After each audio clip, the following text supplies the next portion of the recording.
You're listening to the Greeks Gridiron, live with Ethan Hristodoulou. Welcome back, everybody, to more of the Greeks Gridiron. I am Ethan Hristodoulou, and today we're continuing on with ranking the NFL's defenses within their division and continuing on with the NFC East, a division that I would say has some really good defenses from all four teams. Some maybe a little bit better than the others, but a group altogether that has some really good things to like. So make sure you comment down below. Let me know your rankings for the NFC East defenses. Give me your thoughts and opinions on my rankings, and let's have a good discussion. Beginning with the bottom team at number 4 here. And I did a little bit of a fair amount, I guess I should say, of just kind of going back and forth between my number 4 team and my number 3 team here, but I ended up settling with the Giants at number 4, and here is why. Now, the defensive front, really good unit altogether, especially the interior where you have Dexter Lawrence and Leonard Williams, a 1-2 punch on the interior that is arguably as good as any other 1-2 punch of defensive interior linemen in the NFL.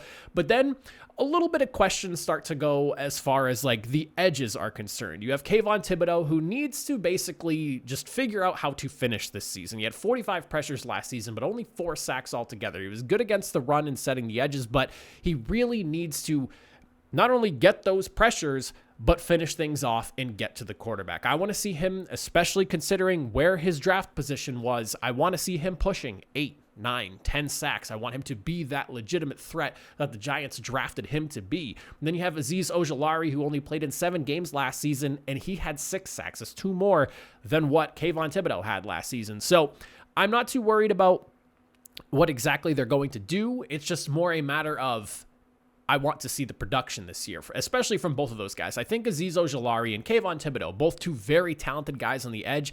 It's just a matter of getting the numbers that you feel you should be able to get out of these 2 guys. On top of that, you also brought in A'Shawn Robinson from the Los Angeles Rams, and you also have Akeem Nunez-Roches joining the team as well. I would say the defensive line up front, very happy with it. Pretty deep group as well. Should be good. As for the linebacking corps, I'm going to start things off by saying Bobby Okereke, big fan of his game.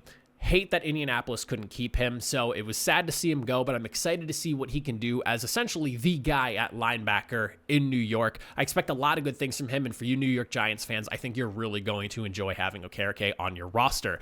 But once I look a little bit closer at the linebacking room, it's Okereke, and then I'm just kind of finding more questions than I am answers as far as the rest of the group is concerned. Behind him, Micah McFadden has the most snaps played last season out of anybody else that's on the roster in the linebacking room with a little over 400 snaps. You also have a 6th-round pick coming in Darian Beavers, who didn't play a single snap last regular season. And then you also acquired a former 1st-round pick in Gerard Davis last year, and you didn't really get a ton from him, but maybe he could find a little bit more of a role this season with some shifting going on in the linebacking room. But, I mean, it's basically Bobby Okereke, and then what are you going to get from everyone else? And so I'm just not super sold on the unit altogether. And then when I move into the secondary, I kind of find myself a little bit of feeling the same way. So you have Adoree Jackson, stud veteran, corner, not too worried about the production we're going to get from him. I don't think he's going to fall off a cliff all of a sudden this season. You also went and got yourself a corner in the 1st round from Maryland and Deontay Banks. I'm expecting these 2 guys to essentially lead the way for this cornerback room. But then you just kind of have a bunch of questions behind those 2 guys. You bring in Amani Oruwariye from the Detroit Lions. You have Cordell Flott, who played pretty solid last season in the limited action he got. You have Aaron Robinson, who's still on the pup right now. And then Darnay Holmes, how does he end up fitting into things here? I don't think he's quite lived up to some of the hopes that the Giants could have had for him at this point in his career. So it's like you have 2 guys that essentially lead the way for your cornerback room, and then just a bunch of how does everyone else kind of sort themselves out. Not to say, though, that all hope is lost in the secondary. Xavier McKinney missed a large portion of last season with an injury, but this is somebody that I expect to have a bounce back season. I actually pegged him for a breakout year last year, and I hated to see him go down. So I'm expecting that breakout season to just take a year longer than I was hoping for, and we'll get it this year. But I thought he looked really good going into last season and the season prior to that, and ultimately, again, injury knocked him out. I think we're going to see a big year from him. But then I'm also curious how the safety room handles the loss of Julian Love. That was, that was somebody that I was kind of pounding the table for the Giants to retain, and I was a little disappointed to see him walk. So that'll be something to keep an eye on as well. But I mean, like I said, defensive front, really excited about the group. I think all the talent is there. They have all the right pieces up front. But then when you start to get into like the rest of the defense, like you have a few really good guys, I should say, here or there, but it's more like question marks when you start to get into the depth and then the remainder of the guys there. So I think there's upside in the New York Giants. It's just like, I don't know if I'm quite there to sell them or buy them any higher than number 4 at this very moment. Moving into the number 3 team here, where I settled on this one, I went with the Washington Commanders. Now, when I look at the Commanders, pretty much how I feel about the Giants defensive front, but I would say just a little bit better because this is a group that is proven as long as they are healthy. So you look at the interior guys, Deron Payne and Jonathan Allen. I mean, again, another top 1-2 punch on the interior, arguably as good as any other interior defensive duo in the NFL. When you look at their numbers in 2022, 96 total pressures combined according to PFF, and they had 19 sacks to boot on top of that. So very disruptive on the inside. Guys that can create pressure, they can stop the run, they can do it all. Then you also have second-round pick Phidarian Mathis, who's returning after missing pretty much all of last season following a meniscus tear. So you have a really good group of guys there on the interior that I'm really excited to watch this year. But then the question becomes, does Chase Young bounce back? He's been dealing with a lot of injuries the last few years. Can we get the Chase Young that helped the Washington Commanders nearly knock out the Tampa Bay Buccaneers the year they won the Super Bowl a few years back? That defensive front was an absolute unit, and getting Chase Young in the fold is paramount to the success of this defense as a whole. Montez Sweat is a complete D-end. He's able to do pretty much everything you want, whether it's sealing the edges in the run or on top of that, creating pressure and getting to the quarterback. I'm not really worried about him.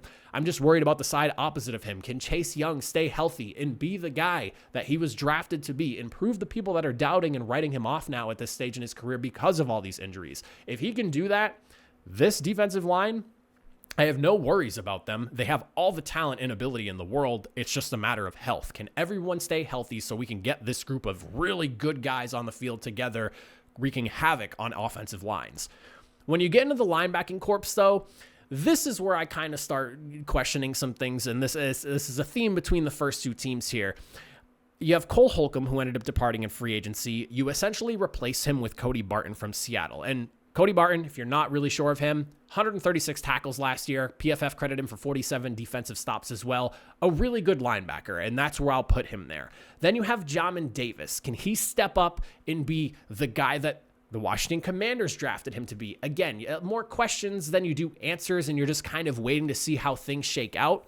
But I'm not super high on the linebacking group in Washington, and that's probably the one thing that I'm not super high on because, again, love the D-line, linebacking corps isn't great, but then the secondary, big fan of what they got going on over there. When I think of this secondary in Washington, I think of versatility. That's the first word that comes to mind here. You have guys that can play in multiple areas, in multiple positions, or just lining up on multiple spots on the defense.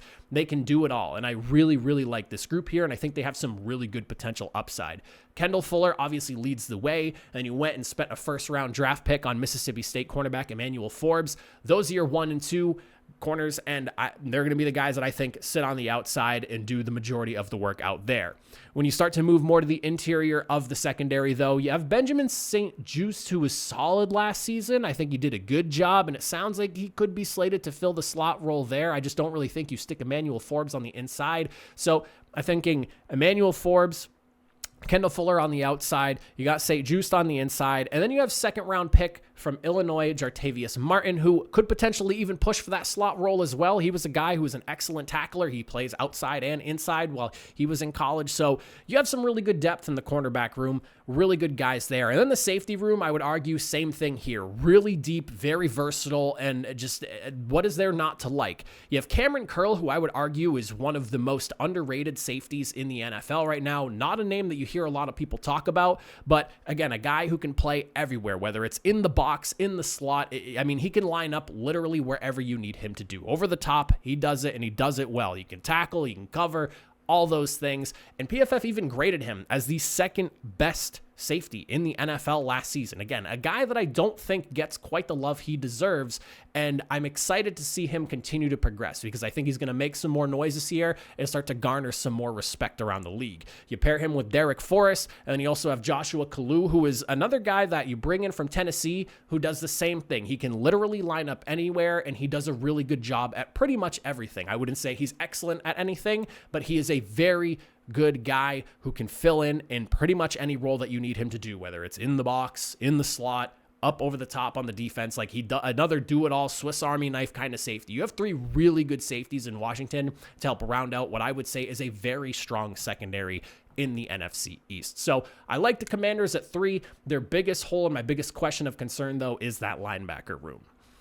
Moving into number 2, and this is where things, you look at the Cowboys, you look at the Eagles, 2 really good defenses that were pretty much duking it out as top defenses last season. And I mean, you have the Eagles who edged out literally everyone when it came to sacks, but I mean, pressure rate, the Cowboys were the best in the NFL.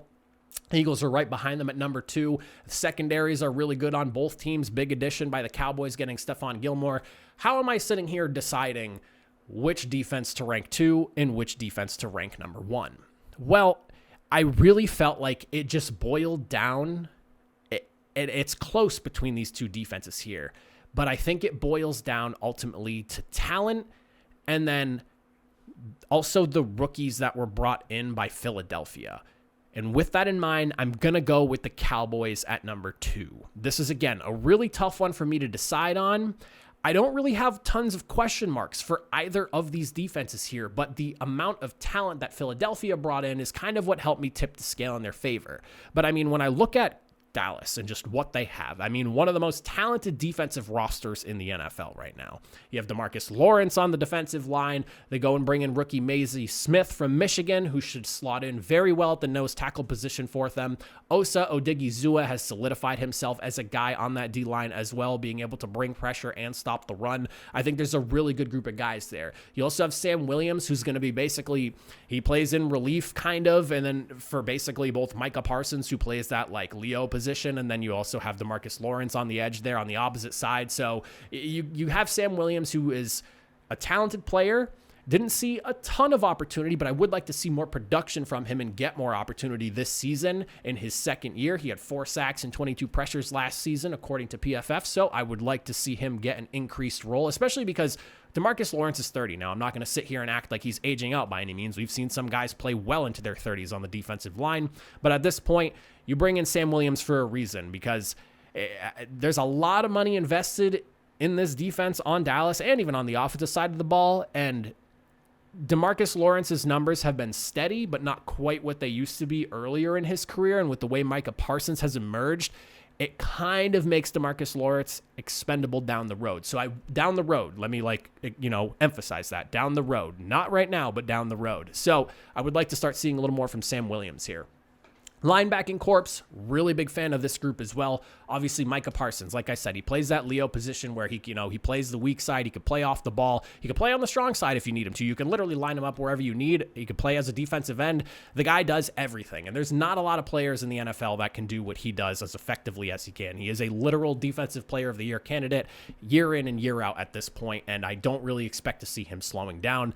He does what he does, and he does it at an unbelievable rate. I mean, PFF had him marked for 106 total pressures last season. That's ridiculous. 106 total pressures. That's ludicrous.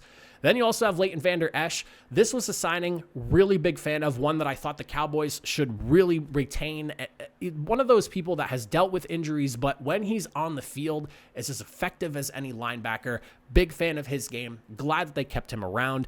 And then the guys behind them. This is where maybe I'll poke a hole in the defense here. What do you have in the depth of your linebacker room? You have Jabril Cox, who has only played 46 snaps to this point in his career, dealing with just a litany of injuries, and it's unfortunate that his career has been, basically put on hold to this point. But do you maybe get something out of him this year? Can he stay healthy? And they have a 3rd-round pick in DeMarvion DeMarvion Overshawn? I don't know the pronunciation on that one there, but he's a good tackler. He can create pressure. He can get to the quarterback. He can contribute into the run. So you have two guys behind two linebackers that I really like, where you're just curious, what are you going to get out of them, especially with Jabril Cox, because he's a guy that's a super athlete, and he was great when he was on LSU. So if we can get some more from him, would love to see that. And then the secondary. And this is like a recurring theme, I feel like, with the NFC East. You have really good secondaries throughout pretty much this entire division here. The Giants, I would argue, probably have the weakest secondary, but they do have some upside. But then, like, you look at what they have over here. So Trayvon Diggs gets paid regardless of how you feel about him, and I'm not going to get into how I feel about him, but he's paid as a legit cornerback one. The guy makes plays, and he can disrupt offenses, so it is what it is. He is a cornerback number one, and he's up there in the top echelon of corners. Regardless of how many risks he may take and, plays he may allow, he gets just as many turnovers and big plays for the defense. You also have Stephon Gilmore coming from Indianapolis. He might not be still the defensive player of the year he was back in 2019, but he is still in that top echelon of cornerbacks, and I think going into this secondary should fit in really, really well and is a great savvy veteran to add to this locker room on top of that. Jordan Lewis is coming back after missing 10 games last season, and you have Deron Bland backing him up. As far as the slot goes, you're pretty much covered there. Deron Bland was a really good fit for this defense last year in relief of Jordan Lewis, so really happy to see just a full and loaded cornerback room altogether. And then when you look at the safeties, again, three really good safeties here on this defense. You have Malik Hooker, another former Indianapolis Colt, a guy that I'm a very big fan of his game, and I hate that it didn't work out in Indianapolis, so I'm very happy to see him thriving in Dallas and being as great of a safety as he should have been early on in his career, but injuries kind of slowed things down for him.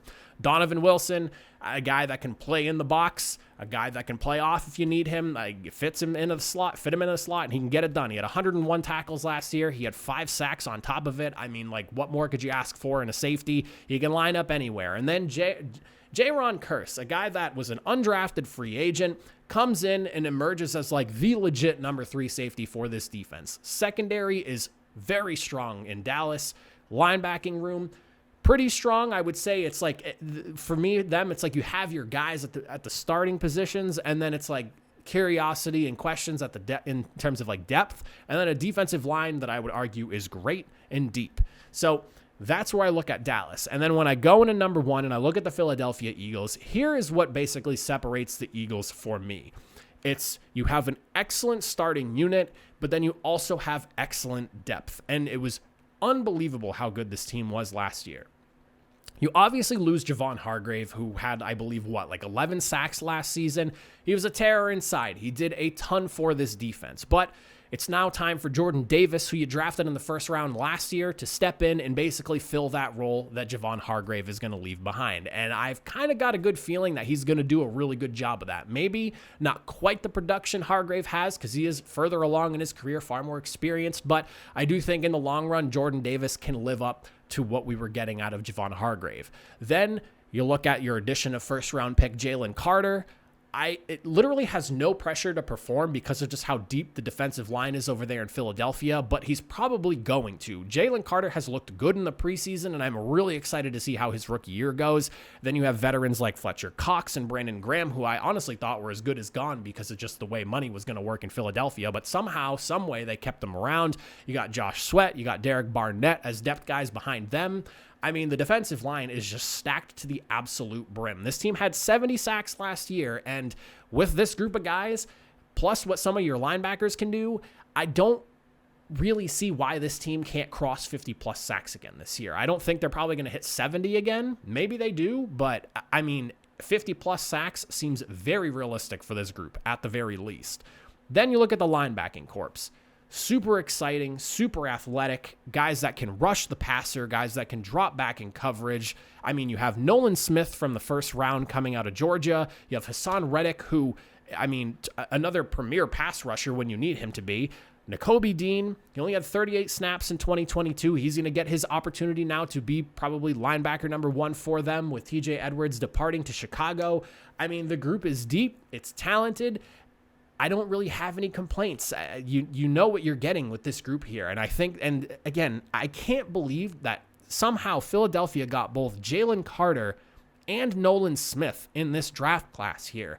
Nolan Smith has no pressure as with Jalen Carter. Neither of these two guys, who were standouts on a great Georgia defense, do they have to perform right away, but they're probably going to contribute at the very least. There's just so much upside from the depth and then proven track record with the starting units in Philadelphia. And then as I continue to gush over the Eagles here, and I promise you I'm not an Eagles fan, but like I'm just trying to be objective and look at this here, and you can't really deny what's going on in Philly. Darius Slay and James Bradberry are back doing their thing, sealing the outsides for the defense. Avonte Maddox, because you were able to bring back both Slay and Bradberry, can stay in the slot and play to his strengths. And then in the 4th round, again, another Georgia guy. This is basically the Georgia Eagles at this point, but here we are. 4th round pick, Keely Ringo, an athletic freak that's like, 6'2", 6'3", near 200 pounds. Great position to learn behind some really good corners and a really good system that's very friendly to cornerbacks because of how aggressive their pass rush is. So much potential upside from him. The safety tandem is probably where you get your biggest question marks out of this team. Obviously, Terrell Edmunds is coming in from Pittsburgh, tackling kind of thumper in the box guy, so we'll see how he fares moving into this defense here. Reed Blankenship, he had about 350 snaps last season. Looks like he's going to be playing opposite Edmunds. He did a really good job filling in throughout the season last year when he was needed. And you invested a 3rd round pick in Illinois safety Sidney Brown, who's also waiting in the wings here. This is probably where, like, if I was to make a concern or point out some sort of concern, it's the safety room, just because you're having some turnover here. You lost, Epps this past offseason. So like there's a little bit to be concerned about as far as the safety room goes, but everything else from starters to the depth that you have, the Eagles defense is absolutely loaded. I'm not sitting here and saying they're miles ahead of the Dallas Cowboys. Would never say something ridiculous like that. I think it's very close. Both defenses are very talented. I just feel like the Eagles have just a little bit more in the gas tank, hence why I have them at number 1. But those are my rankings for the NFC East defenses. Again, I would love to hear your rankings, share your thoughts and opinions on mine, or just some thoughts and opinions you may have overall about these defenses. But that's it for me. I appreciate it if you made it to the end of the video. I will see you all next time. Have a good one.